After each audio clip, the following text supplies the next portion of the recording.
Halo guys, kali ini aku mau melanjutkan kontenku yang video berseri tentang berbagi pengalaman sebagai pemilik restoran selama 10 tahun. Oke, kali ini aku akan bercerita pengalaman aku. Em, karena aku kan sebagai perempuan sendiri ya, mungkin kalau di negara kita tuh memang sangat berbahaya ya. Apalagi kan aku kerjanya tuh siang dan malam. Bahkan mungkin sampai jam 2 pagi ya, kalau misalnya lagi ada klien gitu ya kan, mau nggak mau kan harus ngobrol segala macem ya.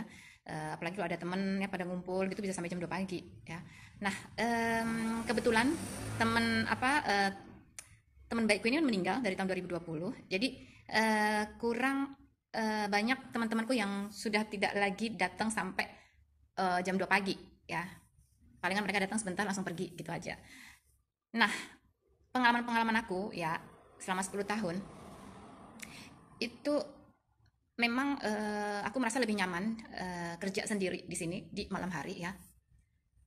Karena aku merasa ya memang agak bahaya, tapi masih bisa dikategorikan nyaman. Karena apa? Pertama, mungkin karena ini kan aku tinggalnya di pusat kota. Di mana-mana ada kamera ya, depan restoku ada kamera, di sebelah kiri juga ada.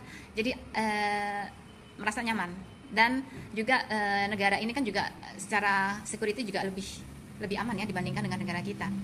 Dan juga aku tinggalnya di pusat kota juga, jadi hanya jalan 5 menit. Jadi nggak begitu mengkhawatirkan. Nah, mungkin dalam hari-hari ya keseharian aku, ya mungkin siang ataupun malam, kalau dibilang serem atau menakutkan, banyak juga kejadian-kejadian, misalnya nih orang mabuk, orang gelandangan, ataupun pengemis ya, yang masuk tiba-tiba ke tempat aku ya, ada minta bir gratis, minta kopi gratis, minta roti gratis, minta sandwich gratis ya, karena belum makan, alasan ada yang suaminya meninggal, dia sudah nenek-nenek, ada yang alasannya kehabisan uang ya, macam-macam lah pokoknya. Ada yang cuma minta 1 euro masuk ke sini karena nggak ada uang. Banyak sekali kejadian-kejadian. Dan biasanya kalau menghadapi manusia yang agak berbahaya, aku tolak. Saya punya trik sendiri ya karena udah terbiasa. Jadi kalau misalnya ada orang mabuk nih ya, masuk begitu ke lokasi aku, ke lokal aku, dan minta sesuatu, saya tidak akan pernah memberinya. Saya tidak akan pernah memberinya. Karena apa?